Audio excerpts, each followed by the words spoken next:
Hello and welcome to Hooting Mandrills. I'm Jeremy. I'm Sam, and today we're going to hoot about Duskmourn Alchemy. We're going to focus on historic and timeless primarily, the better arena-only formats, or at least one time. They are sort of timeless is timeless. Historic is a bit MH3ified, so these cards might have a little trouble breaking in, but we're going to talk about them anyway. The first card up is Effie, a Fast Learner. It's a 3/3 green and white, one colorless and a green and a white mana with Enlist, which is shitty banding. And Remember Enlist, folks. Dominaria United limited mechanic Enlist. I'm going to be honest, I sort of like seeing it here.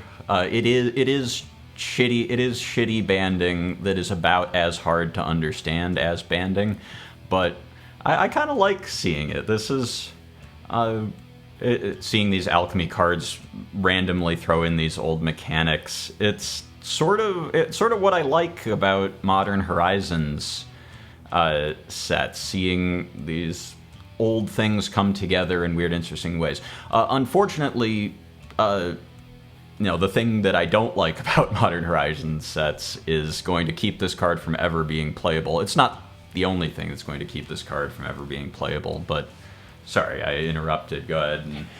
Right, so the rest of the card is a survival mechanic that at the beginning of your second main phase, if Effie is tapped, put a 1/1 counter on each tapped creature you control, then seek a survivor card with mana value less than or equal to the number of tapped creatures you control. So with Enlist, we can tap creatures, although they have to not suffer from summoning sickness, so you can't play a creature that turn and then cheat Enlist it into getting a survival bonus.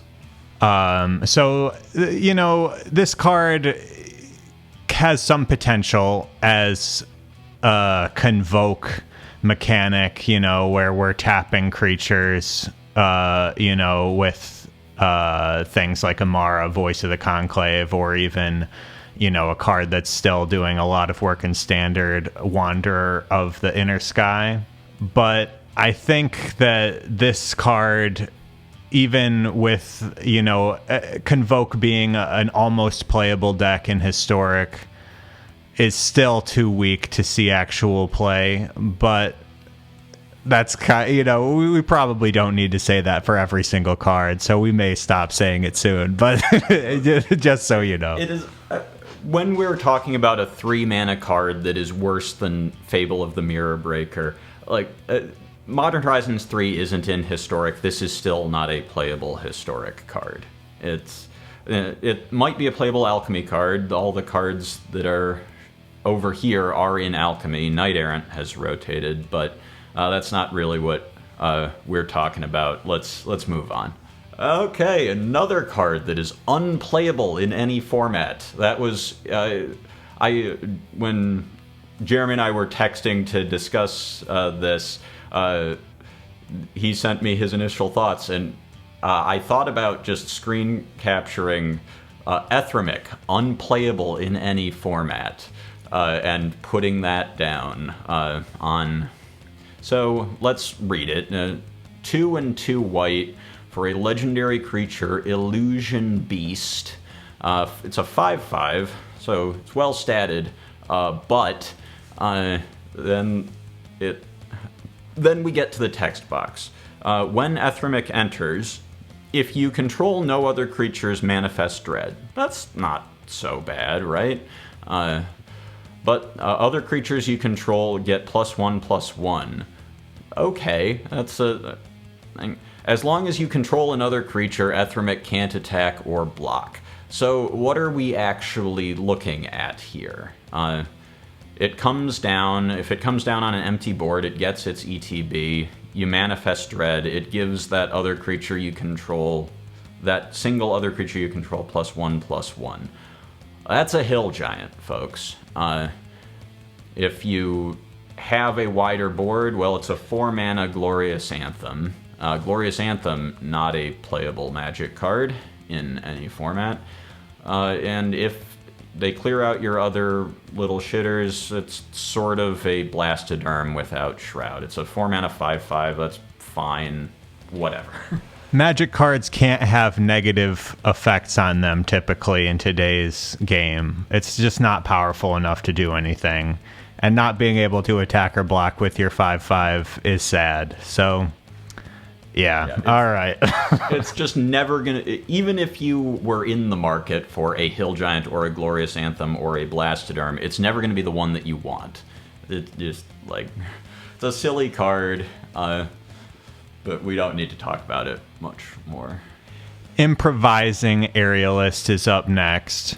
Another survivor. It's a 1 and a white for a 3/2, so we've got some decent stats at the very least. And then the survival ability is, at the beginning of your second main phase, if Improvising Aerialist is tapped, Improvising Aerialist and the top creature card in your library without flying perpetually gain flying. Yeah, so let's think for a second if this were legal in Pioneer, where Humans is still a deck, and compare it to the 2-drops it's competing against. Thalia's Lieutenant, Thalia Guardian of Thraben, Coppercoat Vanguard. Is this sneaking in to compete with any of those, especially when you can just play more copies of them, as people are doing now in the form of Mockingbird? Probably not.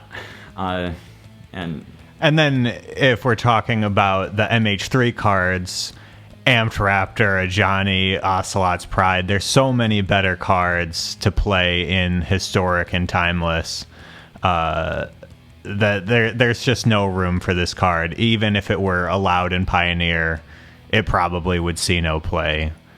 But, not every card is going to be playable. Moving on, we've got a few here. Mothlight, Processionist, and Solitary Study, Endless Corridor. These are sort of enchantress-y cards, so let's talk about them together. Mothlight Processionist says, enchantment spells you cast have Convoke. And Eerie. Whenever an enchantment you control enters, or you fully unlock a room, conjure a card named Mothlight Processionist into your hand. Discard that card at the beginning of the next end step. Solitary Study is one side of the room, 1 and a white. Creatures you control get +1/+0. Then Endless Corridor. The other side, also 1 and a white. When you unlock this door, conjure a duplicate of this card into your hand. When you do, target creature you control gets first strike until the end of the turn. As an aside, I played an Alchemy draft this morning. I had both of these cards, and also actually an Inquisitive Glimmer and a Gremlin Tamer, and a bunch of other rares in blue-white that people were passing to me for some reason. And it was as busted in Limited as you would expect. Is it good enough for some sort of Enchantress deck in Historic, is what we're going to try and talk through here.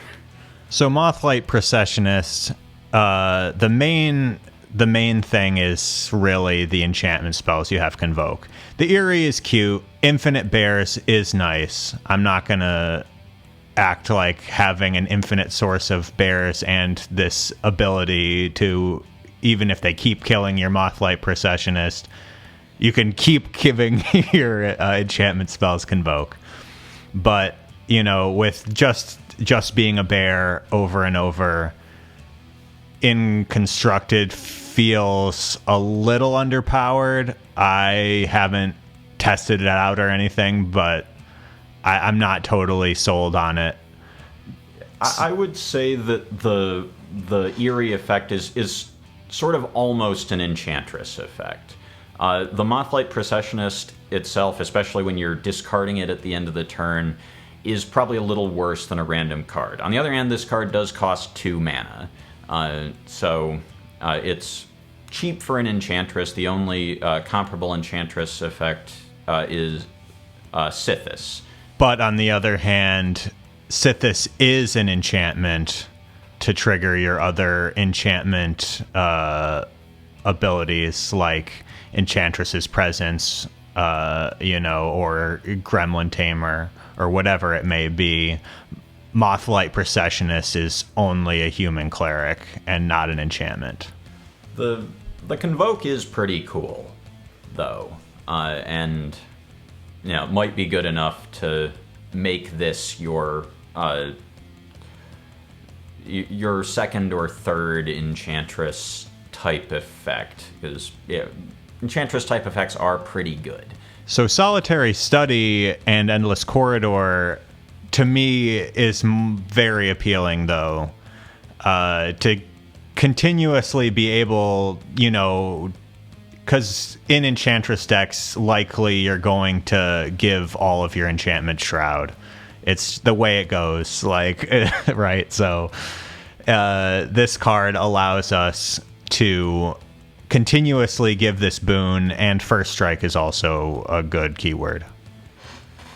Yeah, I mean, you're making a ton of these if you have something like I had in my limited deck, Gremlin Tamer.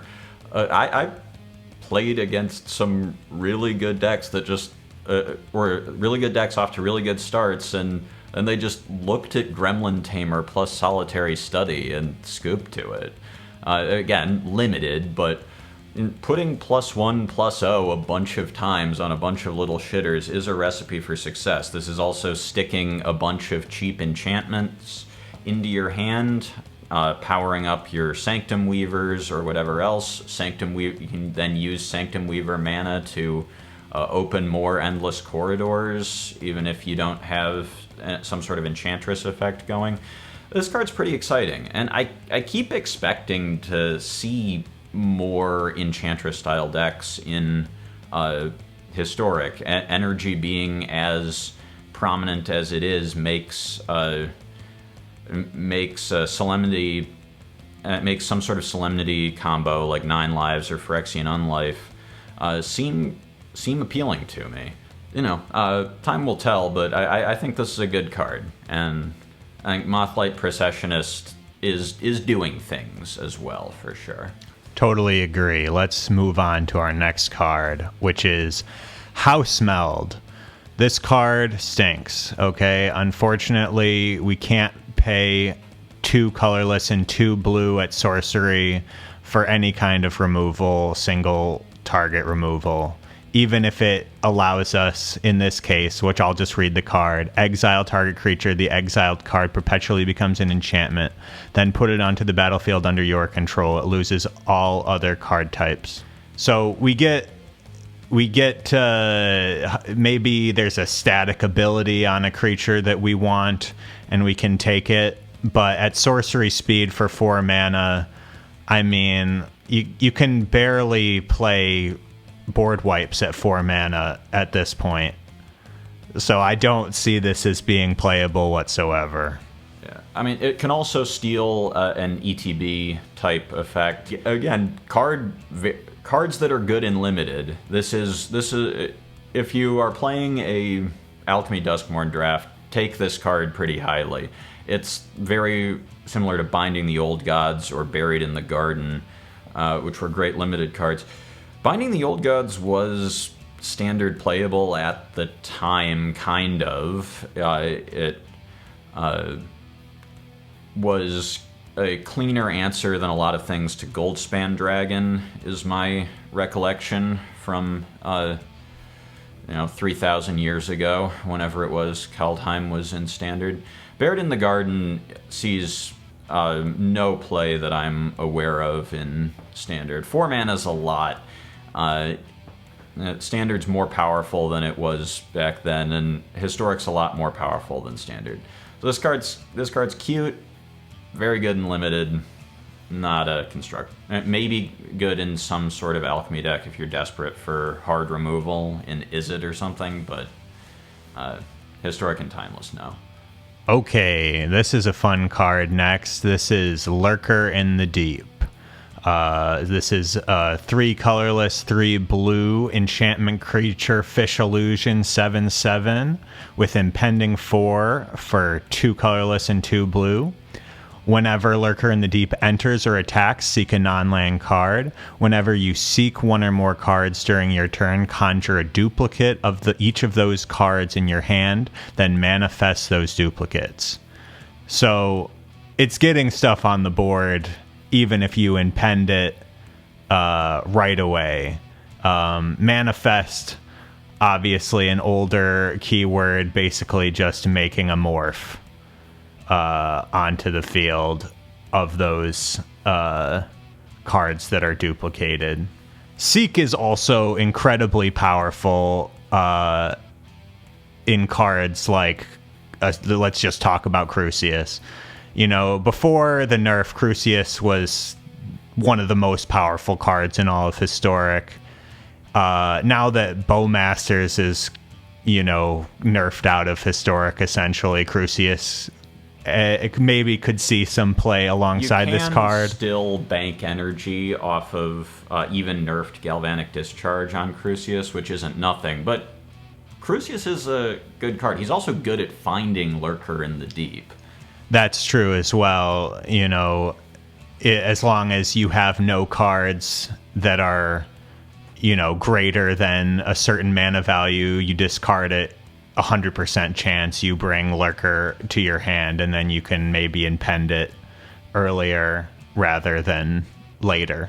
So I don't know. It's a little expensive. The impending is good. If you can play a controlling type game, obviously Crucius is a little difficult because you need to have red, black, and 2 blue in order to pull this off.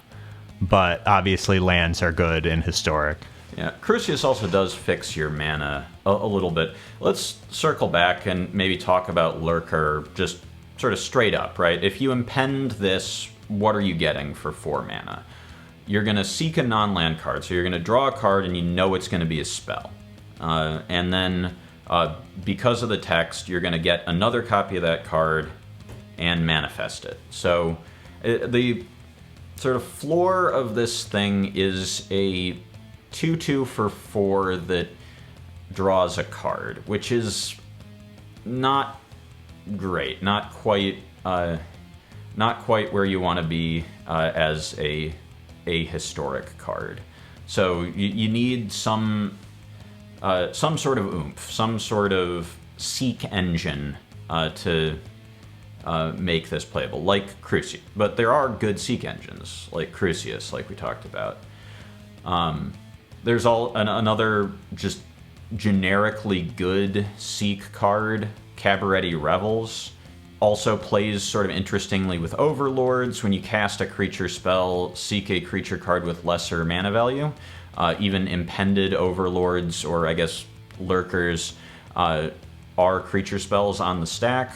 So you play Cabaretti Revels, you impend Lurker in the Deep, and you're cascading 6, essentially, for a creature. That's not bad. And then if you have this down first and you trigger once you have this down, you trigger Cabaretti Revels, you're getting extra 2/2s. Things are potentially interesting. This is a similar synergy to what we're seeing in Standard right now with Up the Beanstalk and the Overlord impending costs, right? Where we get to get the value of the high-cost creature for a lower cost. There's plenty of good Seek stuff. And Up the Beanstalk, it's banned in Modern. It's legal in Historic and Timeless. I don't know that makes this card good enough for some sort of 4-color Omnath Revels deck, or 5-color Omnath if you wanted to play Grief or something. There's stuff going on, for sure. Let's talk about some of these other cards, though. There's a newer Alchemy card that came in Bloomborough, Traverse Valley, which I was trying to make work in Landfall deck, both in Historic and Timeless. Results were not wonderful, but that's probably not this card's fault. So there's cheap ways, but then there's also Traverse Valley, Gate to Sea. Well, Traverse Valley, it's a lay of the land where if you kick it by foraging, so delve 3, or if you're Playing food. Playing food, sack 1, I guess. Seek a non-basic land card. If it was kicked, put that card onto the battlefield tapped. So the floor of this is a tapped land, basically. You spend a mana, you get a land into your hand. Attune with Aether, banned in Standard. The cost to playing a card like this is pretty low. The ceiling to this card is already pretty high. It can be a 1-mana rampant growth, and if you have some extra synergy, that's exciting. Similarly, Gate to Sea Tower, it's just a tapped land. The opportunity cost to playing one in your deck is relatively low. Any of the Seek gates are relatively low opportunity cost. They're fetchable. They're fetchable tapped lands, and stapling a 2/2 to your Castle Lochthwain effect is not the worst thing you can be doing. Similar to the Traverse Valley, where you get a land, but then you also get a 2/2 with Lurker on the battlefield. So, for 1 mana, a land and a 2/2 isn't horrible. Obviously, you can never flip it up because it's a land, but that's okay. Let's look at some other of these cards in conjunction. Another fun one, Perilous Iteration, is already allowing you to... It's a red and a green sorcery. Seek a card with mana value 2 or less, and a card with mana value 3 or greater. Discard those cards at the beginning of your next end step. So... where you'd usually, maybe you're using this for some delirium effect or something and you don't really care about discarding these cards, but now we get to turn those cards into manifested 2/2s, which depends, this is another construction of the deck. You may need to play a lot of creatures in the Lurker deck because non-creature cards that you're seeking end up just being 2/2s. It depends what you're trying to do, obviously. Yeah, so Perilous Iteration, Seek New Knowledge, and a new card that we'll talk a little bit more about later, Anguished Recollection. These are historic power level-ish 2-mana draw spells that happen to seek 2 cards. So have a higher ceiling when if you can get a Lurker down. They're essentially 2-mana 2/2/2s. That's stapling more power across the same number of more power and toughness across the same number of bodies than Orcish Bowmasters or Ajani to your draw spell isn't bad. You do need to spend a lot of setup. Yeah, you do need a lot of setup, but the power level is potentially there. There are a couple other cards, though. I've thought about Clement. I'm not. His front side is not here. He's one of the specialized cards that no one except me thinks about. His front side is a 2/2 for 2 with specialized 2 and ETB. Creature cards in your hand perpetually get +1/+1. But so if you flip him blue, when this creature specializes, seek 3 non-land permanent cards, choose one of those, and shuffle the rest into your library. So that's normally just draw a card with some selection when you flip him. And the front side is not bad if you're trying to outsize Orcish Bowmasters in Timeless, or Galvanic Discharge, or just trying to size up a little bit, beat an Ocelot Pride in combat. Adding a little bit of extra oomph to your creatures is not the worst. And instead of draw a card with selection, if you have a Lurker, this is 3 2/2s when you flip it. That's basically White Shadowheart and Necro, my beloved Alchemy specialized card. Similarly, Inquisitor Captain sort of Bloodbraid Elf Cocos on ETB. Finds a creature with mana value 3 or less, puts it into play, but you get to select between 2. So the other one just goes back. So that's an extra 2/2/2s. It is playing another 4-drop, which is hard, but these effects seem sort of interesting as, decent power level on their own, but that happen to seek a lot of cards. Yeah, I don't know. I haven't actually thought of how to construct this deck yet. I think largely it seems like green would be a good color to include Beanstalk. You could play the other Overlord, the Haunt Woods Overlord, which makes the everything lands, try and help ramp. This may be some kind of card that you need to play in the domain space where you can, control with things like Leyline Binding. I don't know. It's tough to know how this card exactly works, but this is one of the most exciting cards in the set, so we've taken an extra minute to talk about it. Yeah, my thought is some sort of 4-color Omnath deck it is some sort of 4-color Omnath timeless deck. You get to play just a bean pile with a bunch of incarnations and maybe Cabaretti Revels, and this maybe being if it's a Revels deck, good enough to be one of the overlords that sneak in and see play in it, or as some sort of control-y card where you're interested in playing draw spells.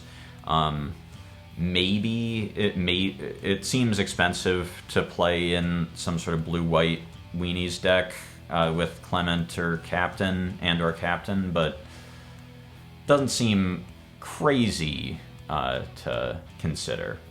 We've got a few other Seek cards. The true horror of Duskmourn is having to remember all the weird alchemy cards that are legal, because Seek is an alchemy mechanic.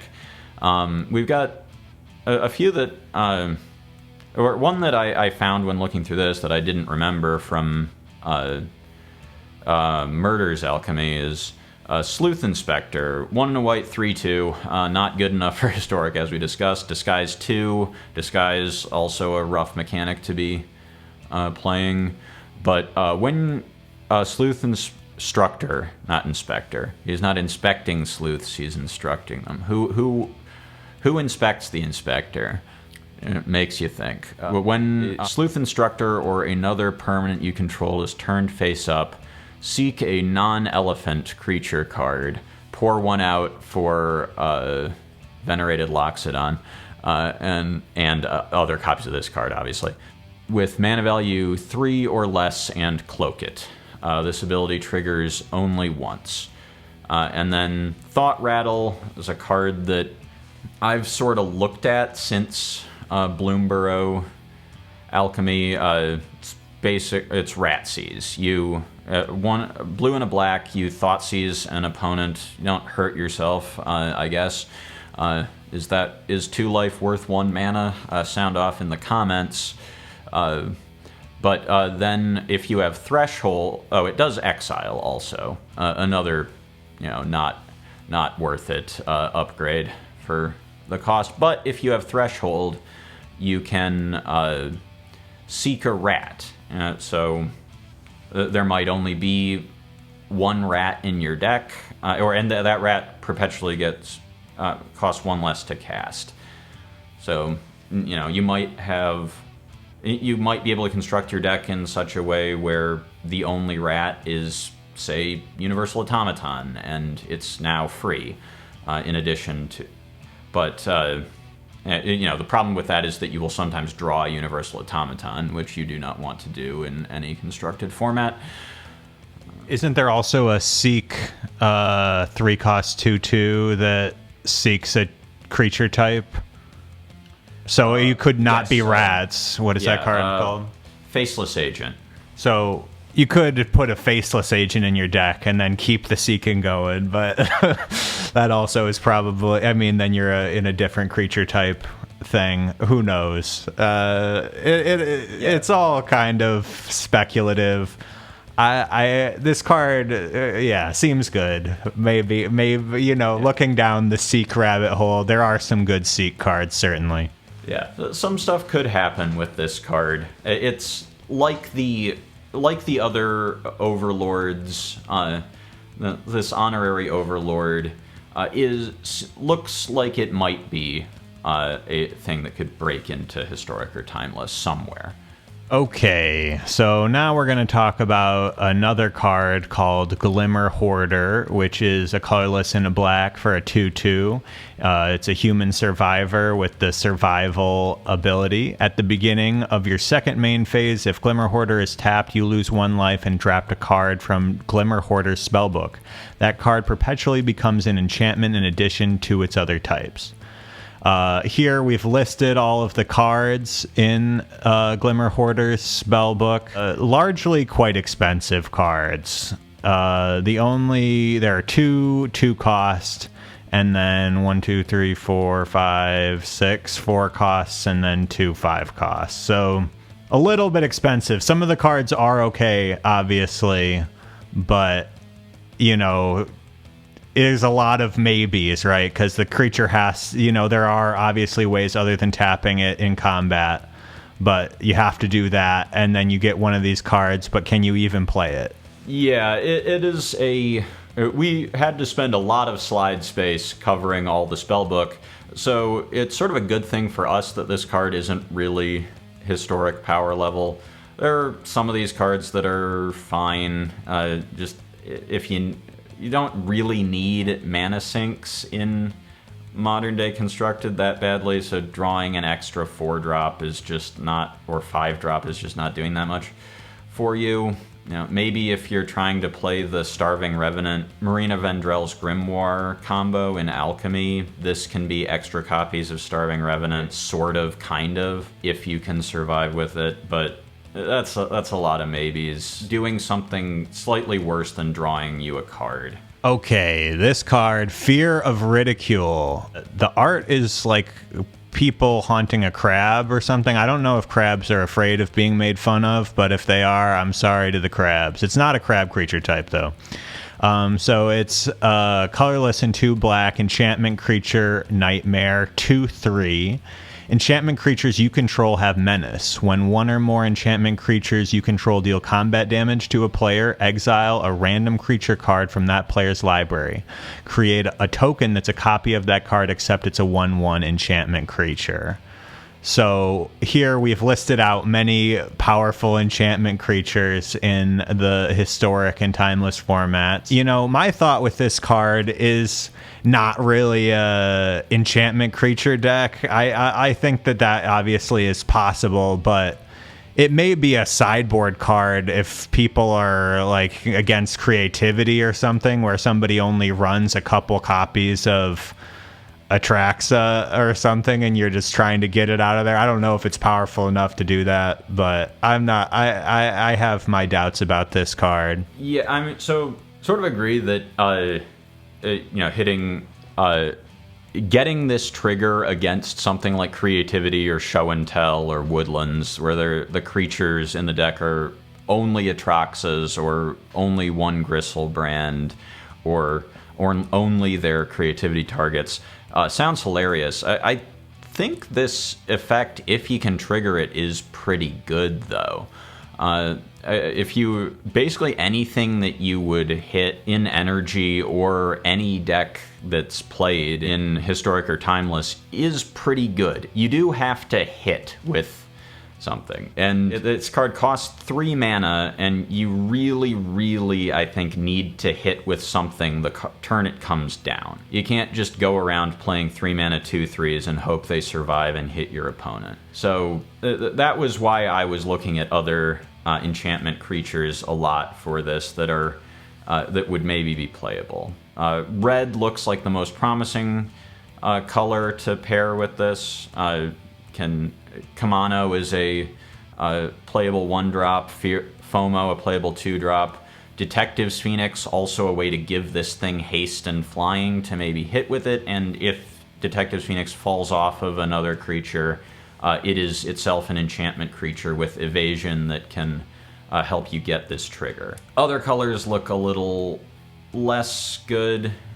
Green, maybe some sort of landfall-y thing. Kami of Bamboo Groves can sort of ramp you into playing this on 2. Springheart Nantuko is cool, or at least it's cool now that Nadu is banned in Modern. Some the other colors are a little less good. I probably wouldn't have even shown these black cards if they weren't in the same color as our double black crab friend here. But yeah, if you can trigger this, it's very good. But it does cost 3 mana for a card that you're playing fair, trying to actually hit your opponent and care about creature combat. Needs to be like a little better than Fable of the Mirror Breaker to be historic playable. Is this card there? I don't know, but Kamano into FOMO into this and swinging with Menace, it doesn't sound like the worst place to be. FOMO kind of cute as well, being able to double attack, and if you can somehow do combat damage twice, seeking out a couple of cards, or not technically seeking, but, finding those cards out of their deck and turning them into enchantment creatures twice, kind of silly, kind of fun. But once again, yeah, anything that costs 3 in Historic has to win you the game, and I don't know that this is that card. Okay. Cards that cost 3 in Historic and need to win you the game. Here's Razor Demon. When you cast this spell, target opponent drafts a card from Razor Demon's spellbook. They may cast that card without paying its mana cost. It is a 7/7 flyer with ward, discard a card, though. So that's a pretty impressive body. The cards that your opponent gets to draft from are Demonic Pact, Ever After. Demonic Pact does the Demonic Pact things. It accrues a lot of value, and then if they can't get rid of it, it kills them if they choose to take that one. Ever After is a double reanimation spell. 2 creatures from the graveyard back into play as zombies. And then Demonic Bargain is sort of a pseudo-demonic tutor effect. You do exile the top 13 cards from your library, so you could theoretically exile the card you're trying to find, but after that you get to Demonic Tutor. Giving your opponent Demonic Tutor for free is not a good way to keep your big idiot in play. You want to cheat on this cast trigger somehow. Right, so let's talk about ways we can cheat this card out. Obviously at 3 mana, it is a qualified under Collected Company, one of my favorite all-time Magic cards. In a Collected Company deck, you could still draw this card, which could be relatively disastrous, because then you have no way of dealing with it being in your hand. A better strategy probably is Unearth, or, one of the many return, even in Standard right now, we're seeing everybody in blue-white is it Helping Hand, or what is that card called? Helping Hand. So there's ways in multiple colors to bring back 3-cost creatures from the graveyard to your battlefield. That seems like probably the best way to do it. Yeah, I mean, there are a few ways. Basically, any deck where you would be, if you're in the relevant colors, and this is another big thing at 3 that Unearth or Coco or potting out from Birthing Ritual, like Abhorrent Oculus, it is a big flyer that is usually going to get some card advantage, at least from its ward. Pretty good at killing people once it gets on the board, if you can mitigate this downside. Another sort of extra copies of Oculus in some sort of Sultai version is how I would envision it, but for these cards. Another interesting way to cheat on its cast trigger is Vexing Bauble. If you're just sick of losing to Show and Tell or Scam, if you're sick of losing to Scam, my apologies, but not really.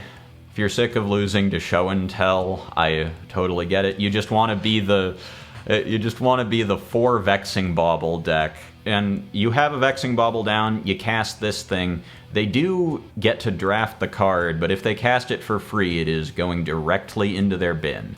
And if they don't, it is a 3+ mana spell that may not be in their colors.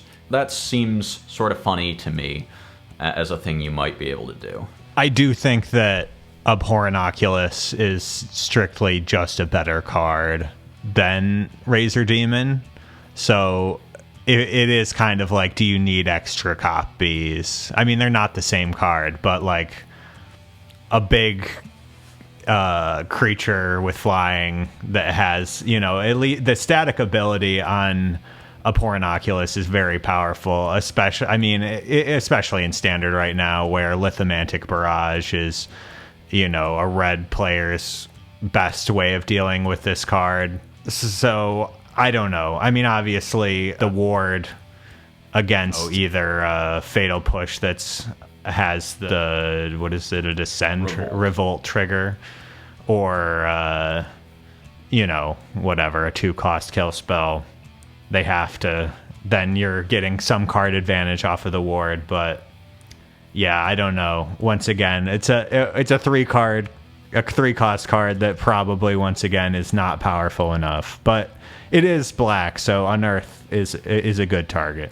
Yeah, I think I basically agree that you have to either not want to be blue for, you have to maybe be green-black or mono-black, or, well, some of the a color combination that doesn't include blue. The third color is not free in Historic.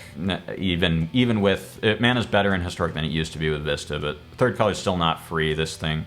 But you either need to not be in blue, or you need to want more than 4 copies of Abhorrent Oculus. But, maybe. Okay, let's talk about Replicating Terror. An instant, colorless and a black. Each opponent sacrifices a non-token creature. For each creature sacrificed this way, conjure a duplicate of it into your graveyard. So, it's like a Shieldred's Edict effect, except you can't pick token or planeswalker, I guess. But, an instant speed sacrifice spell that also feeds your graveyard for things like Delirium or Delve or Descend, I guess. Or so I thought about this, and I am not sure if this card triggers Descend. What Descend says is if a permanent card was put into your graveyard from anywhere. And I think what the rules engine is going to tell you in terms of Descend, if you're trying to trigger your Enterprising Scallywag or whatever, is that that card was put into your graveyard from nowhere, and you have not descended. Do not pass go. Do not collect $200. The card is, however, in your graveyard as evidence. If you are trying to do that, Detective's Phoenix is cool, or if you have some sort of reanimation effect that specifically cares about your own graveyard, like Unearth or Persist. So, yeah, but potentially kind of a silly edict effect. I can see it. I could see this card being playable. So, mark it on the list. 1 card. No, I'm just kidding. There are other cards that are potentially playable, but yeah, I think that this, if you're trying to build around it and you're a graveyard gamer, that this might be a better choice than Shieldred's Edict in certain matchups, at least. Yeah, I mean, certain matchups are usually when you want an Edict effect anyway, but I can see this card being something you would reach for as your Edict removal spell over Shieldred's Edict or Flare of Malice, depending on the deck. Good little role player card. Power level's there. And let's move on to a card that I do not think the power level is there. Welcome the Darkness. X and a black. X can't be 0. Draw X cards. Create an XX black demon creature token with flying. Your life total becomes X, and you can't gain life for the rest of the game. So, I was in a Discord. Someone, when this card was revealed, was like, "Hey, here's a card for Death's Shadow because we cannot help ourselves. It's like the hammer to test your reflexes on the knee. A card says it reduces your life total, and everyone immediately thinks Death's Shadow. It's me. I'm everyone. But you might also think about a card like Shadowheart when you flip her red. Red flip Shadowheart is the only one that cares about losing life in big chunks. But come on. In terms of cards that will lose you a bunch of life if that's what you want and get you a bunch of cards for it, this is just a lot clunkier than either Necro, either Necropotence in Timeless or Necrodominance is legal in Historic. If you want an instant speed thing that will buff your Death Shadow, like, even when Death Shadow was a popular deck in Timeless, I don't think they were playing a lot of Team or Battle Rage. I think I never saw that. Yeah, maybe they were. When I was playing Red Shadowheart Necro, and it was more of a Death Shadow deck, I had, I think, one Rage in the board that I would board in against Titan and decks like that weren't very interactive, and I just needed to race them. But this card is much worse than Team or Battle Rage in that role. The thing about Death Shadow is you don't really want your Death Shadow to be a 12/12. You don't really need your Death Shadow to be a 12/12. So you don't, in fact, want to be in bolt range in Timeless. It's not a great place to be. And so this is a 4 mana card in your Death Shadow deck. That just doesn't seem like where you want to be, to me. I think I think this is a trap for Shadow players. Right, yeah. So then the other thing to discuss with this card is hold priority, Flare of Fortitude, Teferi's Protection, so you don't lose the life. You know, this is a non-Death Shadow strategy, obviously. But once again, that's like a lot of work for this to make this card good. And we have ultimate tools, the most powerful draw cards in the entire game are in Historic and Timeless with Necropotence and Necrodominance. So in black, or any color really, there's no point of playing this card. Yeah, you can actually you can Teferi's Pro or Flare and then cast this card, and then cast this card. Yeah, holding priority either way, actually, but yeah, a lot of work. Still sort of only good if you're casting it for a pretty large value of X. It's also sort of cute with Rowan, but the problem with Rowan in Constructed is not that you don't have good ways of reducing your life total to make her ability good. The problem is that she dies. So if you're a Brawl player, you're playing Rowan, this is probably a good card in that, but this is just, yeah, I don't see this card in Constructed. Anguished Recollection, we touched on it briefly when we were talking about Lurker in the Deep. It's a Tormenting Voice, basically. 1 in a red, discard a card. If you do, seek 2 cards that don't share a hard type with the discarded card. So we're trying to discard a land with this, obviously, so we can. I mean, you maybe not. Maybe you're doing some combo. This card seems like either I need to build combo pieces, or I'm discarding a land for value. Yeah, I think it's just discarding a land for value because, like, the problem with this as a combo card is that if you say, okay, the only non-creature or non-artifact card the only non-creature card in my deck is, or well, I guess it would be the only non-sorcery because you have more copies of Anguished Recollection, but say the only non-creature card in my deck is this combo piece. Well, that's not true. You have probably 24-ish land, probably 22-ish lands if we're talking about, or fewer even if we're talking about an older format. But you have more lands than whatever you're going to find. So discarding a non-land to this is going to have trouble finding your combo piece. Maybe you can build some weird affinity pile, but then you're going to find other copies of Anguished Recollection. And there aren't that many artifact lands in non-pauper formats where you don't get to play Seat of the Synod and Friends. It's the same problem as Umori.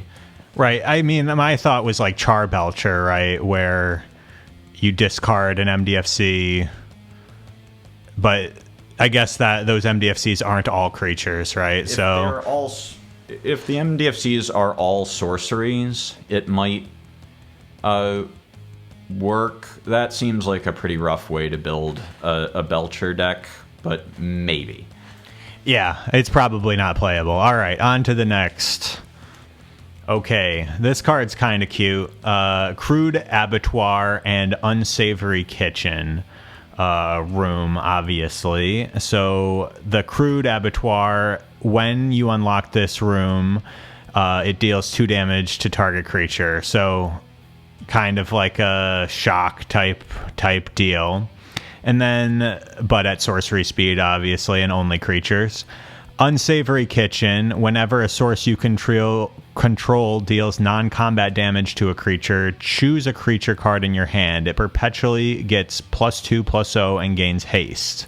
So we've seen this kind of effect a lot recently with the +2/0 plus haste, but this is directly only cards in your hand.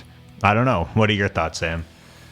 Yeah, I mean, pattern of the playable card in Historic is the weird removal spell that fits in some fringe decks.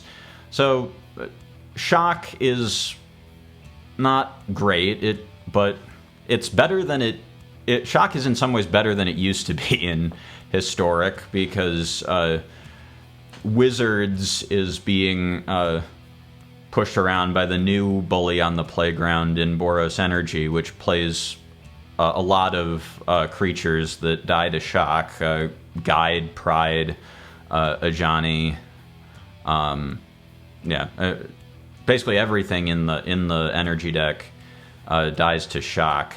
It's sorcery speed, which is not great, but it's a thing you can play, and you're not gonna just look at buffed Symmetry Sage or Dreadhorde Arcanist and have the card be blank in the creature matchup that you care about. That's not, obviously we're not playing Shock, so we're not playing Sorcery Shock if that's all that it is.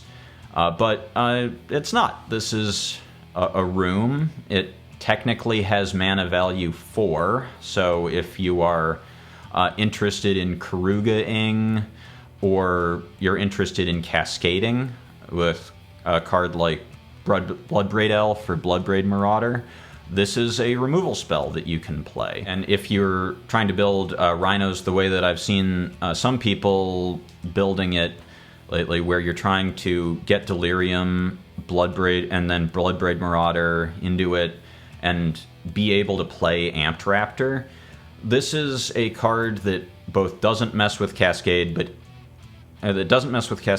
isn't usually not catastrophic to hit off your Raptor. It can't go face, so your opponent needs to have a creature, or you need to just not cast it and say this was a blank for the Amped Raptor, or have an extra energy banked for the Unsavory Kitchen side to just save the... But it's not catastrophic with Amped Raptor. It works with Cascade.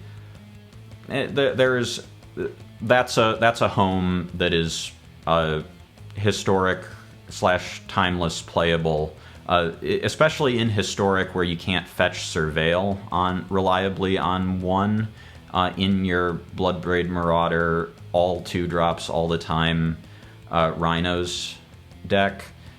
Having a 1-mana thing that can kill Guide of Souls on the draw, that's a card.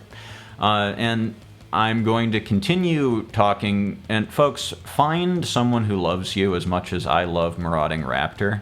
But for those who don't remember what this card does and think about it at least 5 times a day, like it's my Roman Empire. It's a dinosaur that says creature spells cost you 1 less to cast, but whenever a creature ETBs under your or enters under your control, Marauding Raptor kicks it, basically. Or Marauding Raptor slashes it for 2 damage. That is a thing that will trigger Unsavory Kitchen and put +2/+0 and haste on a card in your hand. So if you are like me and are interested in playing Marauding Raptor, Screaming Nemesis type stuff in Historic, this could be your cheap removal spell for that deck. As an aside, I'm going to keep talking about Marauding Raptor until Jeremy stops me. That if you have a Marauding Raptor and you cast a cost-reduced Ajani into it, you can stack the triggers such that you create the cat first, Marauding Raptor sees the cat, triggers again, kicks the cat, or kills the cat, and that flips Ajani. Before Ajani gets kicked. Yes, before Ajani dies to the trigger. So there might be a deck there. It's probably worse than than stock energy, but here's a card that you can put in there and have maybe be good. All right, let's move on to Verdant Dread, an enchantment for a colorless and a green. Whenever Verdant Dread or another permanent you control named Verdant Dread enters, manifest Dread. And then also 3 colorless, 2 green, conjure a card named Verdant Dread onto the battlefield, activate only as a sorcery. So I think that manifest Dread has a lot of problems as a mechanic to succeed in historic and timeless. Obviously, it is one of the more powerful manifest type abilities in general, but it's tough, I think, to make it work fast enough to beat energy. So this one obviously has the ability where you can just keep doing this manifest Dread over and over again. 5 is pretty expensive, but if you're out a card, like this card can sit on the battlefield from turn 2 on, and then if you're slugging it out later in the game and you're both top decking, you can keep going, right? Yeah, I also want to note that this card does work pretty well. The thing that's exciting about this card to me is that it works well in multiples, is that whenever Verdant Dread or another permanent you control named Verdant Dread enters, you manifest Dread. So the second one, the first one sees it, and the second one sees itself. So you get 2 manifests. Exponential things are typically very good in Magic. Yeah, the math parable about the grains of rice. So, if you could tell me that I would have 2 copies of this card in my hand every game, I would say that this is a very historic playable level card. The first one's a bear, the second one is 2 bears, and later in the game you might activate one of them and get 8 bears. That's a lot of bears. Yeah, and there are other Manifest Dread cards that are of a constructed power level, maybe harder sell in Historic. There are cards like Nykthos. I kind of think this is not where Green Devotion would like to be. I think it just has too many other better things to be doing with a zillion mana. But that is a place that you could be if you're really enchantment-y or really manifesty Nykthos deck. It's Zerta compliant. Remember Zerta, folks? Banned in Legacy. But a card that you could play if you were really in on it. Satoru triggers off Manifesting Dread. Draw some cards. Third color, not free in Historic. Estrid's Invocation is kind of interesting to me. It's a copy enchantment effect, but it blinks itself every turn. So that's one, more likely that you're going to have 2 copies of this card in your hand. And 2, if you curve Verdant Dread on 2 into Estrid's Invocation on 3, it enters as a Verdant Dread. That's 2 bears. Your next turn, it's going to blink itself and get you 2 more bears. That's potentially good enough for Historic if you have the right deck built around it. Right, and blue-green is where you want to be for sure with the Manifest Dread cards, as we saw in Duskmourn Limited, with cards like Growing Dread, which manifests Dread on ETB for a green and a blue, and whenever you turn a permanent face up, put a 1/1 counter on it. It also has Flash, so you can sneak that in at the end step, hold up a counter spell of some kind or something. And then there's a lot of draw engine associated with Manifest Dread in cards like Paranormal Analyst, which lets you draw the non-manifested card, or Oblivious Bookworm, which if you've manifested, you don't have to discard with your draw at your end step. And obviously Threats Around Every Corner, another enchantment that manifests Dread but also fixes your mana and ramps you. It's a little bit too late in Historic, I think, with that card, but if you're saving up for, many conjurings of Verdant Dread, maybe it's somewhat decent if you can stay alive. Yeah, Threats Around Every Corner is sort of like Solemn Simulacrum, and what was the last non-commander game where you saw Sad Sam? But it's a card. All right, let's move on to another Manifest Dread card called Harrowing Swarm for a colorless and a green sorcery, Manifest Dread. Then each face-down creature you control gains this permanent cost 2 less to turn face-up. And when this permanent is turned face-up, if it's a creature, put a 1/1 counter on it. So more power to the Manifest Dread abilities. I think that Manifest Dread becomes a lot more powerful in December once we get all of Pioneer onto Arena and we get cards like Den Protector. Yeah, so as a note for that, I am hoping that we get cards like Den Protector and Deathmist Raptor in Pioneer Masters, but what Wizards has actually said is that we will get Tournament Pioneer with Pioneer Masters. And my poor precious Deathmist Raptor and Den Protector have never so much as 5-0'd a Pioneer League on Mitgo, as far as I can tell.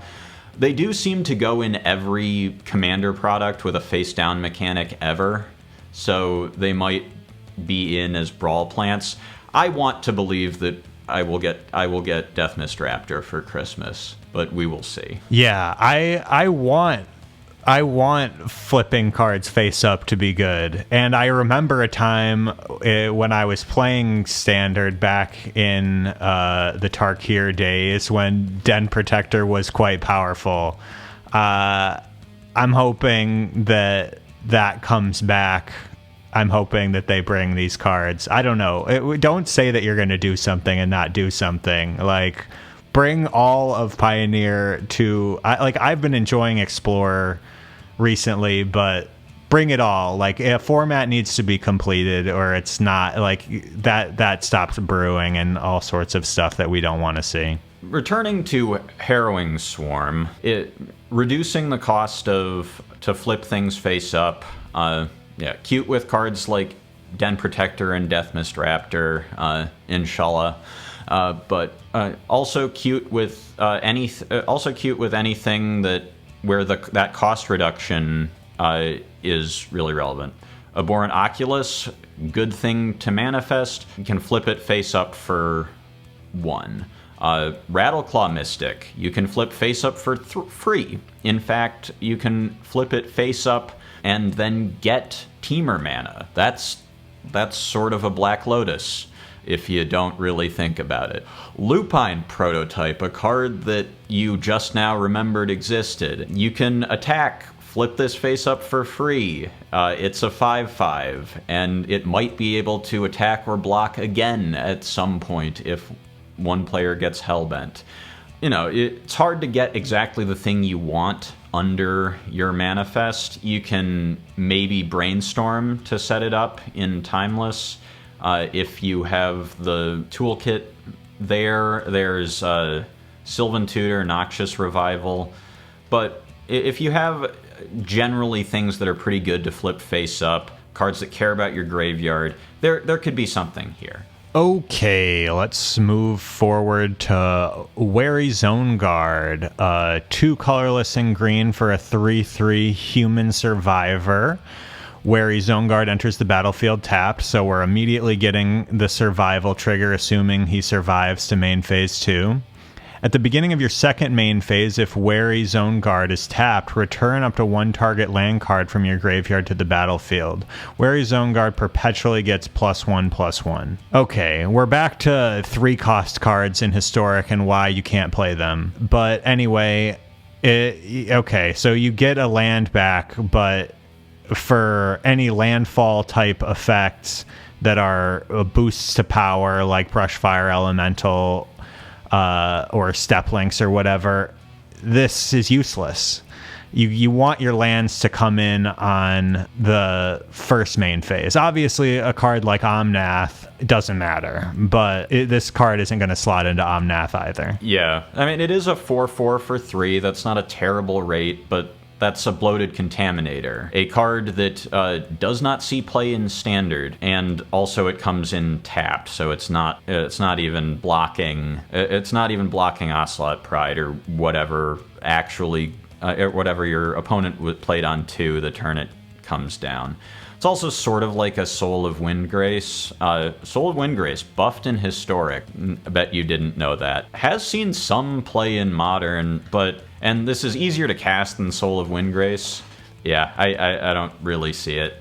Okay, here's a card. I didn't understand. I first was confused about Conjure at random, whether or not it was in your deck, but Sam has told me that it is not in your deck. This is a random card from All of Magic, which is kind of what I was thinking as well at the beginning, but wasn't sure. Or at least All of Magic that is on Arena. So there is 0% chance it will be Deathmist Raptor until at least December. Okay, I'll read the card now. So Fear of Change, a creature, enchantment creature, Nightmare, for a green and a blue, 2/3. When this creature enters or dies, exile another creature card you control. If you do, conjure a duplicate of a random creature card with mana value X onto the battlefield, where X is 2 plus the exiled creature's mana value. So you take another creature, exile it, and get a random creature from Arena with +2 mana value. So, you gotta assume that the significant majority of the time you're spinning into draft chaff here. But a common feature of constructed playable creatures in 2024 is that their value is very front loaded, and so card like, we've got over here Tenacious Pup, who a card that I really love, that was on color, mostly an ETB trigger, curves into this. Got Pond Prophet, the card that this was probably designed with cards like it in mind for Alchemy. But just an example of an ETB. Amped Raptor, an actually good ETB creature. If you're in some sort of teamer energy-ish deck, Amped Raptor can spin into this, and you have a 2/3 plus some sort of 4-drop, which once it's on the battlefield, a Draft Chaff 4-drop is a body. Orcish Bowmasters is a trade-up of either half of it. If you don't... The 0-cost army could also be turned into a 2/2. Yeah, you're either turning the army into a bear, or if the Bowmasters itself is not relevant, your opponent draws cards without drawing cards, or just doesn't draw a lot of cards, that 1/1 is now a 4-drop. That already did its thing. And then there are cards, Grief that commonly cheated into play.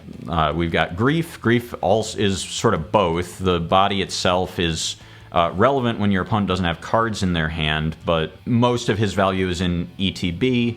So you scam Grief, you play this, the 6-drop is probably better. Cards like Ethrimik Crab or Tolarian Terror, significantly cost reduced. Ethrimik Crab is a worse body on the battlefield than Terror, and most 9-drops are better than a 5/5.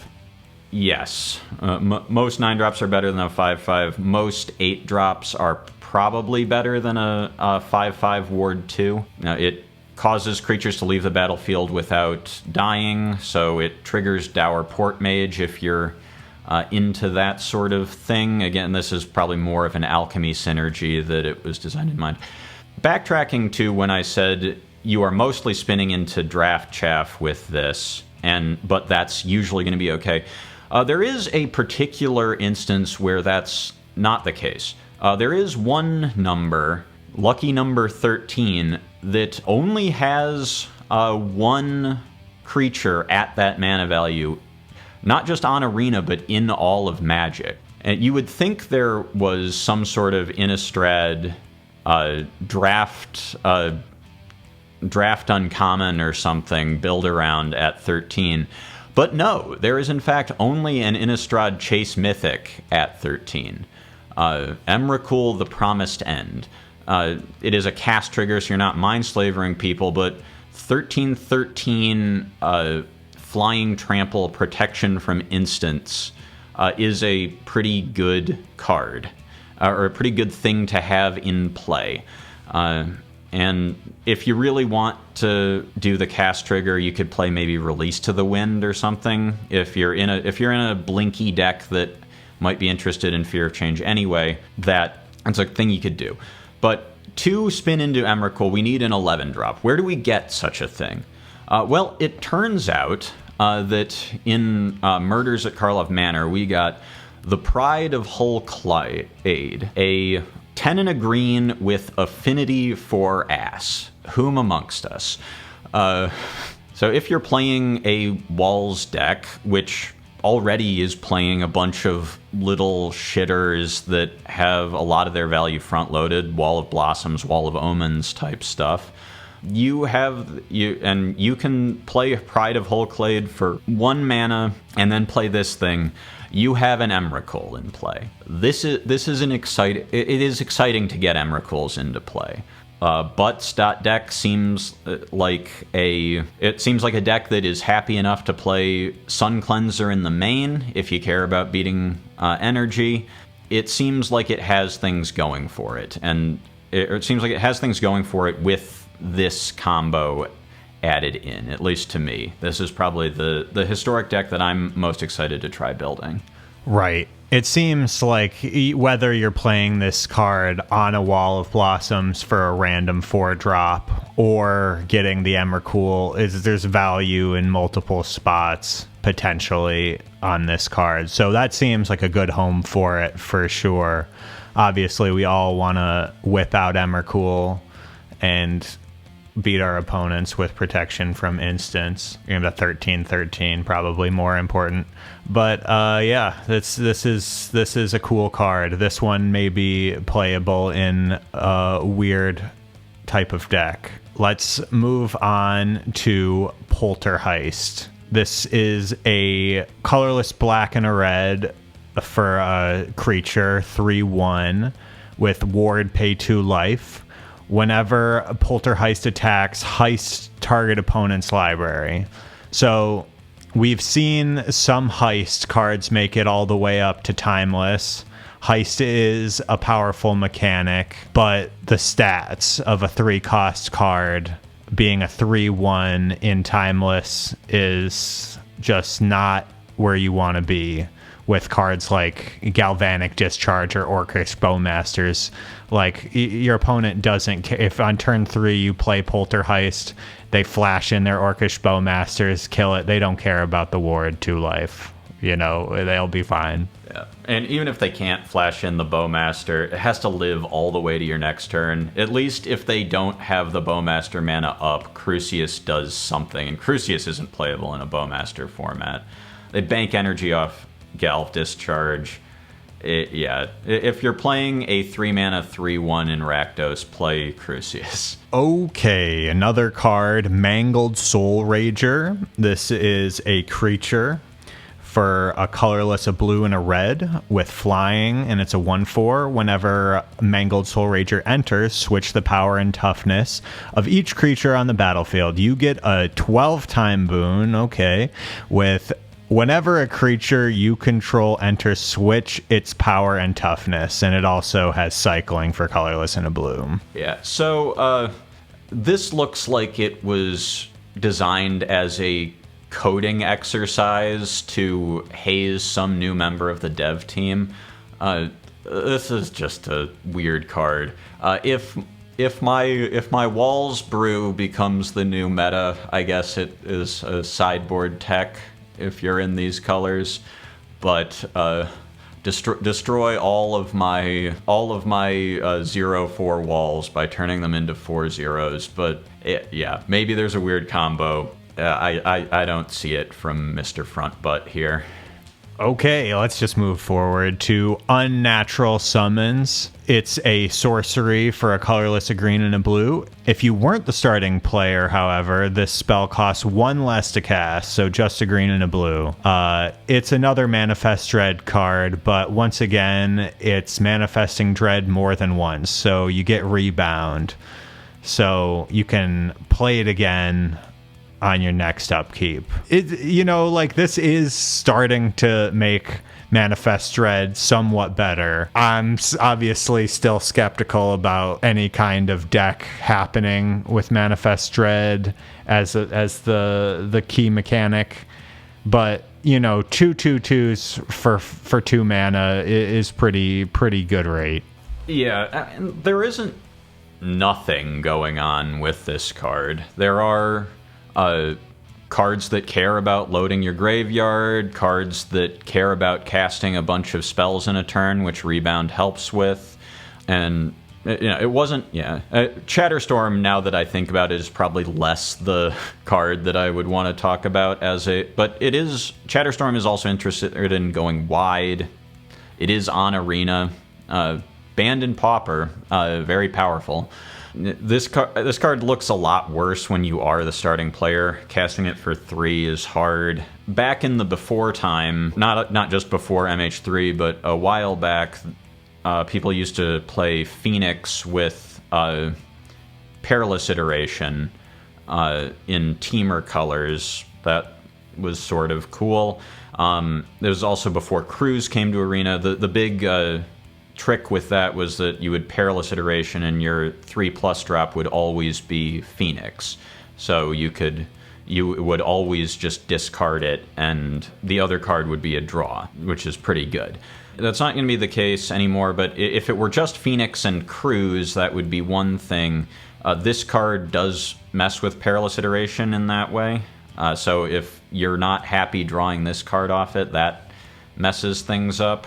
But I don't know. It's doing stuff. Is it doing enough? probably not. Yeah, and if you want to play Phoenix, Pioneer/Explorer has a top tier Phoenix deck, and also the MH3 cards with that black 2 colorless that lets you search them all out and put them in your graveyard. There's just better ways of playing Phoenix, in my opinion, than having this card be involved. Okay, let's get on to a motorcycle. Yeah, Soul Shredder. 2 mana, 2 generic mana, artifact, vehicle, 2/2 haste. Whenever one or more other creatures die, Soul Shredder perpetually gets +1/+1.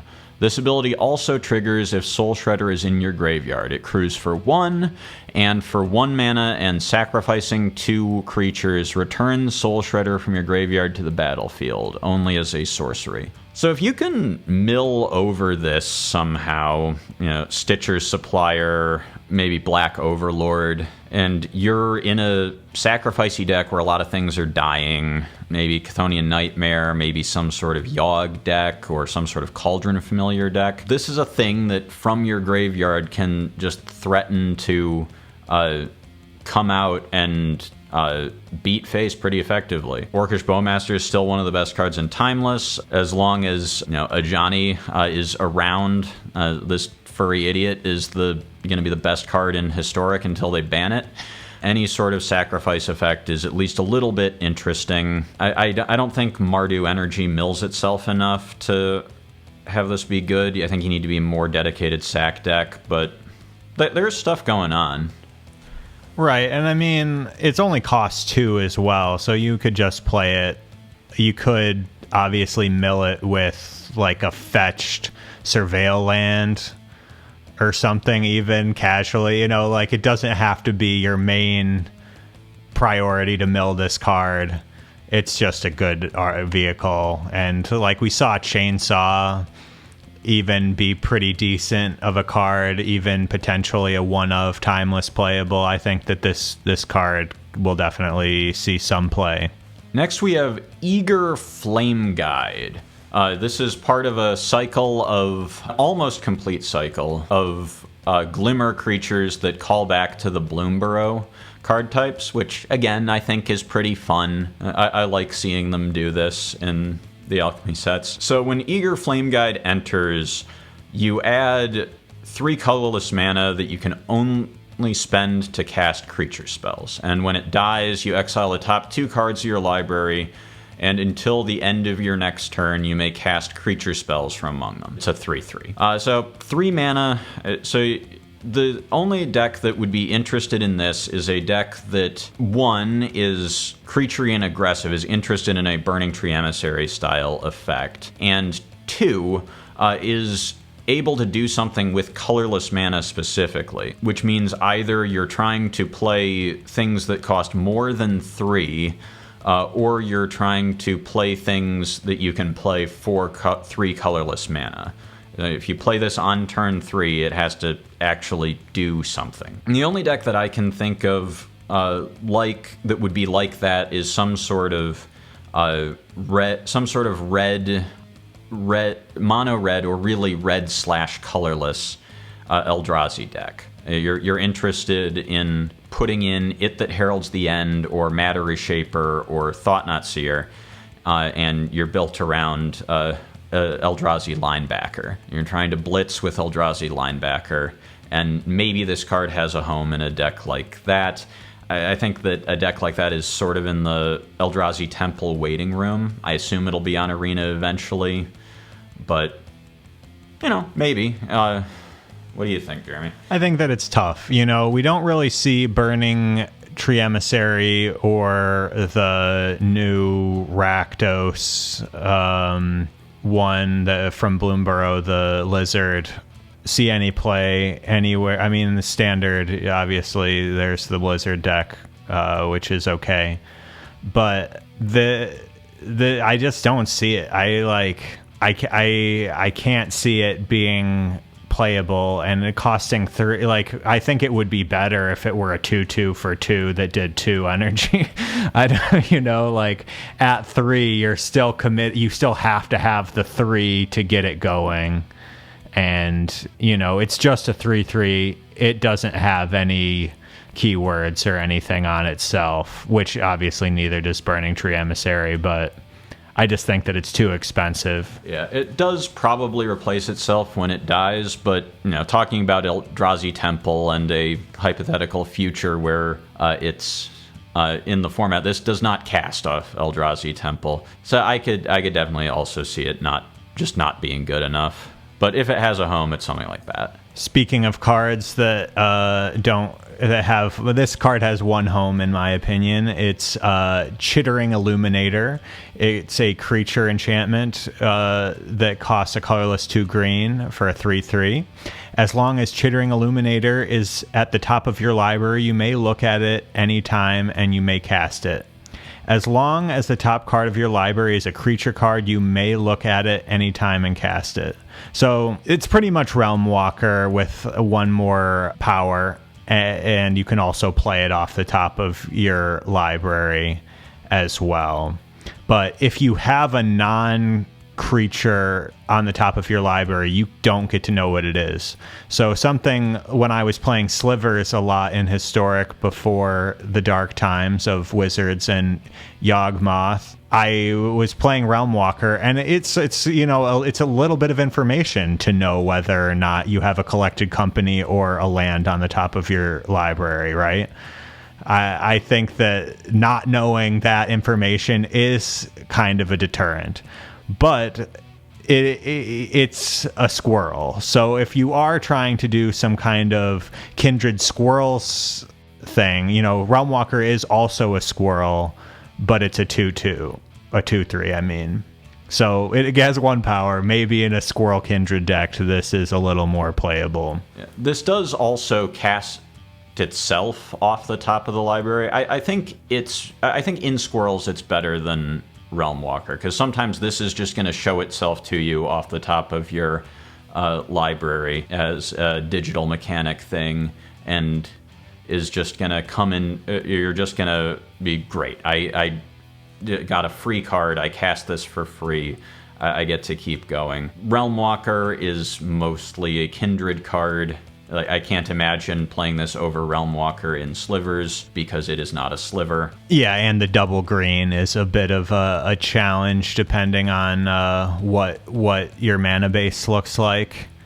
Double green that you can't cast for Cavern mana sounds horrible. Yeah. So if you're not Squirrels, I think that this card is a little less powerful. But I love Realm Walker. If I was building a Squirrel deck, I would put this in. So, okay, let's move on to another card. The next card is Gilded Ambusher. It is an enchantment creature, Lizard Glimmer, 4/2 for a colorless, a black, and a red. Whenever Gilded Ambusher attacks, you may sacrifice another non-land permanent. When you do, each opponent exiles a non-land, non-token permanent they control and a random non-land card from their library. Then Gilded Ambusher deals damage to them equal to the total mana value of the cards exiled this way. So, obviously, we're gambling, folks, whenever we're talking random cards. Obviously, it's half a gamble, half whatever you've got to sacrifice on your end. So this card, like Sam has implied with these enchantments, you put down a Nightmare, a Tithing Blade, a Treacherous Blessing, you get some effect off of it, and then we don't really need it anymore. We're happy to get rid of it, so we get rid of it, and it adds to the damage of this card. Yeah, I think this is. I think we're pretty much in agreement that this is mostly an Alchemy card. It is a 3-drop that dies to even nerfed Galv Discharge, has to attack to do anything. Arena of Glory is in Historic and Timeless, so maybe you can sometimes get this haste, but also a problem in older formats is that average mana value is not that high.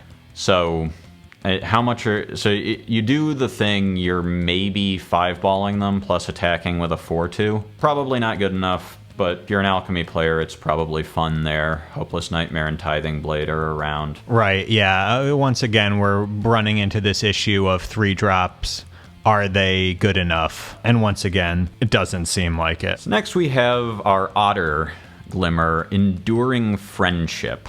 Red and a blue for a 2/1 with double team. A mechanic that from Alchemy Baldur's Gate. It shows up occasionally. When it attacks, you conjure a duplicate of it into your hand, and then they both lose double team. So if you get to turn this thing sideways, you get another one in your hand. And whenever you cast an instant or sorcery spell, creatures you control that are otters and or enchantments get +1/+1 until end of turn. And then when it dies, it does the enduring thing. It returns to the battlefield under its owner's control as an enchantment. The one in your hand will also do that if you play it later. If you got the double team attack off. This is a pretty good Prowess Lord style card. If you're a Prowessy Otters deck, this is better Balmor. If it gets to attack, it replaces itself. If it dies, it sticks around. It doesn't give trample, but it gives toughness. Problem is, it means that your creature suite is Otters instead of the creature suite for the deck you would think of for Balmor, which is Wizards, a deck which has fallen out of favor a bit in Historic in the MH3 energy meta. And you're trading cards like the wizard payoffs in Flame of Anor, Wizard's Lightning, and the wizard threats like buffed Symmetry Sage, Dreadhorde Arcanist. I don't even know if that, like, so many that they can't even play all of them. Slickshot Show Off. It could play some of these Otter threats too, except they're not really good enough mostly. For cards like Kitsa and Elusive Otter and Stormcatch Mentor. And that trade-off is probably not worth it, I think, but Jeremy, you're a Prowess player. I would not choose Otters over Wizards. Wizard has some of the most powerful cards in Historic as a creature type, in my opinion.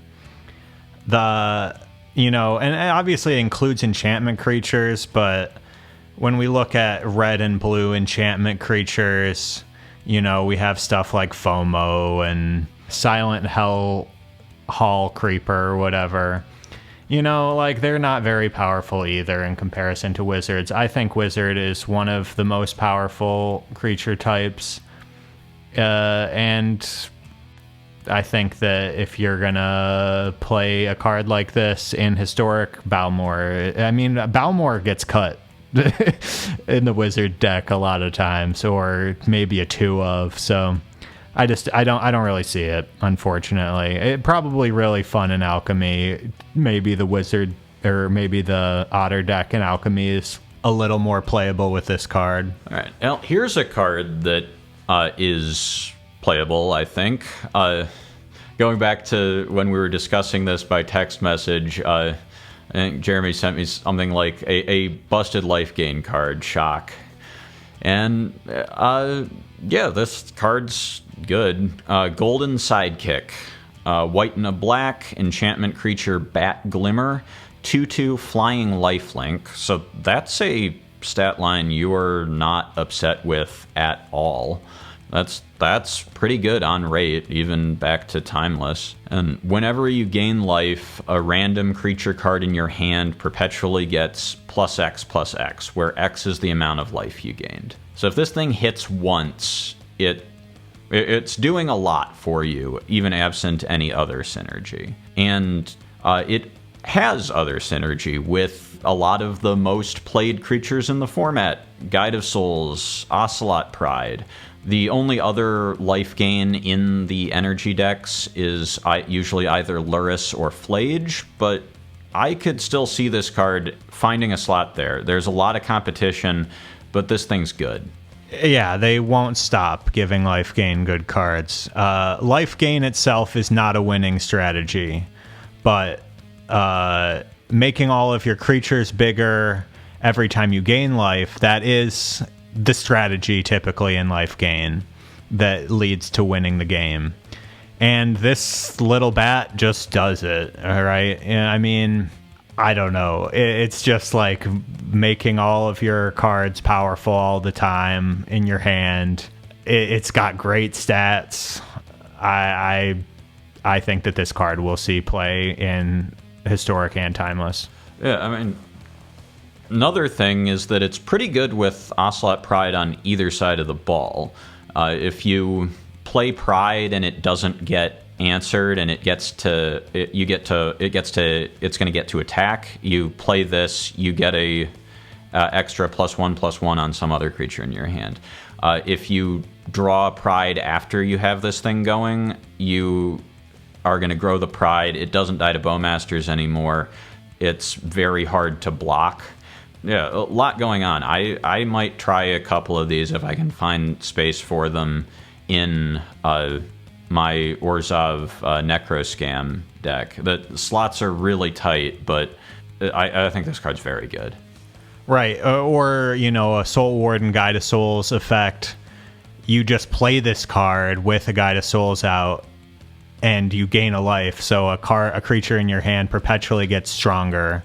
That's a good synergy automatically. So I think that this card is definitely very powerful. Another Orzhov 2-drop that I think might be good enough for Historic and Timeless is Mischievous Lookout.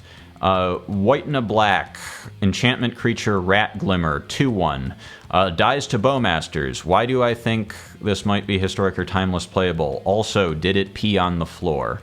Looking at that artwork. The answer is maybe. Well, it says, once during each of your turns, you may cast a non-creature, non-aura permanent spell from your graveyard. If you do, it perpetually becomes a 2/1 rat creature in addition to its other types. Perpetual means you can't do this over and over again. Also, being a creature means the thing will be summoning sick. But if you are in a Mishra's Bauble deck and you have a Mishra's Bauble in your graveyard, this thing is just 2/2/1s for 2. You just play it. You play the Mishra's Bauble as a rat. If you want to cantrip it on a future turn, if it lives, you can do that. Or it's just a pretty reasonable body. And suddenly you're not really dying a Bowmasters you're not really dying to Bowmasters because you got the value already. There are other little cantripping or otherwise in the go to the graveyard cards. Soul Guide Lantern, perfectly reasonable sideboard card in Historic, or Tormod's Crypt costs 0. Hopeless Nightmare, if you can get it into the graveyard, probably not really a Historic card, but an Alchemy card. Tiny Bones joins up. You might be a little easier than Nightmare because you can Legend Rule it.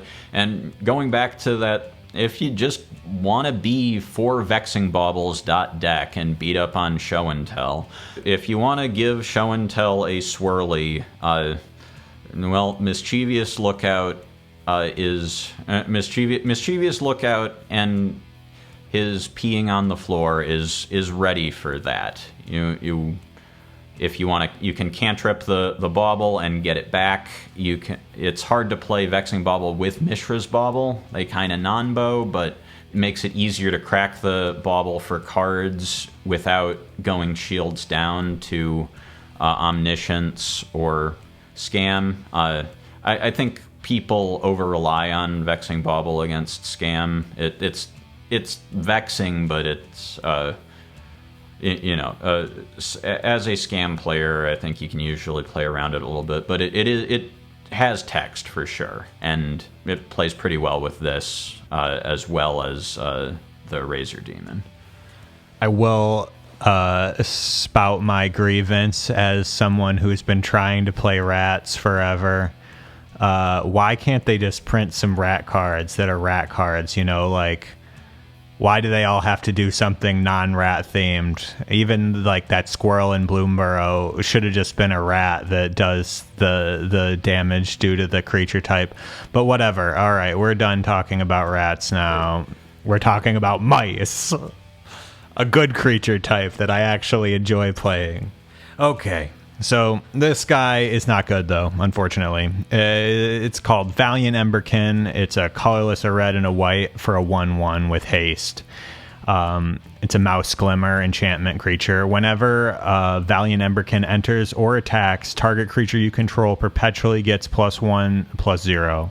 If a creature you control becoming the target of a spell or ability causes a triggered ability of a permanent you control to trigger, that ability triggers an additional time. So we're thinking about like Valiant triggers and the like, where stuff like Heartfire Hero gets a 1/1. Now, if you target it with this, it gets 2 1/1s and a 1/0. So that's okay, right? You know, but obviously, if you bring out this creature and pump up your Heartfire Hero, then it's a 1/1 and it can attack and make itself a 2/1, but that's not very good. Or, you know, the same thing with Emberheart Challenger, where you can play the top card of your library till the end of the turn. You could do that twice. But with Valiant, you can't do that 4 times because these abilities only trigger the first time each turn. It will trigger twice off of the Emberkin, but not multiple times after that. Yeah, it does stuff. It doesn't do enough. For 3 mana. 3 is a lot of mana, folks. It's half again as much as 2. It's 3 times as much as 1. Trust me in my fancy math degree on this one. Okay, I believe we're on to our last card, which is Wingbright Thief. A colorless, a white, and a blue for an enchantment creature, Bird Glimmer, 2/3 with flying. When Wingbright Thief enters, target opponent reveals each non-land card in their hand. You choose one of them. That card perpetually gains. When you cast this spell, each opponent draws a card and gains 3 life. So, we've seen stuff like this before, where there's a creature that perpetually makes cards in your opponent's hand cost more, or, you know, Thoughtseize type things attached to creatures or enchantments or whatever. But this doesn't do that. It just lets you draw a card and gain 3 life. And as much as we all like drawing cards, it's not enough. You want to actually, like, you get to see their hand. That's powerful. But you want to stop them from doing something. This doesn't stop them from doing anything. It just gives you a little bit of a bonus and, like, you know, a peek at their hand.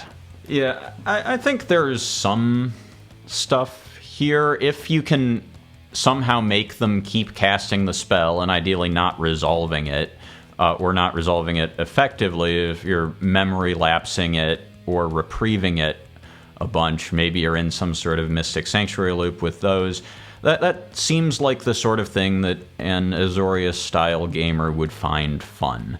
I don't think that said Azorius-style gamer would find it as good as many of the other things you could be doing as your engine to win the game when you are, especially if we're talking about Mystic Sanctuary loops.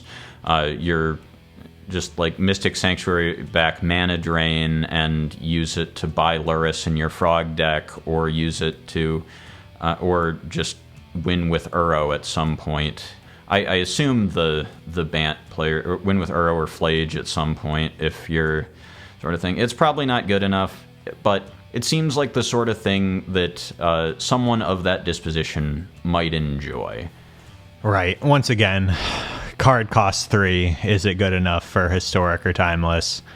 I don't think so. But, you know, if you're into shenanigans and silly things, maybe you can build a deck around this card. But I don't know. Yeah. Memory Lapse banned in Historic still. Probably for the best, but not really a card that anyone plays in Timeless. But yeah, so that's it for Alchemy Duskmourn. Only 30 cards is a lot. I don't know how we're going to do these we're not going to be able to go into every card in as much depth for real sets, but this was fun. We saw some cards, some of them might be playable, and yeah, like I said earlier, I think Historic and Timeless are sometimes underexplored, and the Wizards promotion usually doesn't focus as much on them because Brawl is where what these are really plants for, and Alchemy is where they're more likely to be playable. But no, I like the Arena Eternal formats. Yeah, I like them as well. I think that they're a lot of fun, and these, Jar Soul is one of my favorite cards ever as a Magic card. I really enjoy a lot of these arena-only cards, and I think they add a lot of interest and fun into a game that you can't do all of these things in paper because you can't always do the weird thing or conjure a random card. It's a lot of silliness, but it's a lot of fun. If you've made it all the way to this end of the video, make sure that you subscribe, comment, do all the things to help us out. Share it with a friend. Anyway, we're Hooting Mandrills signing off. Have a good one.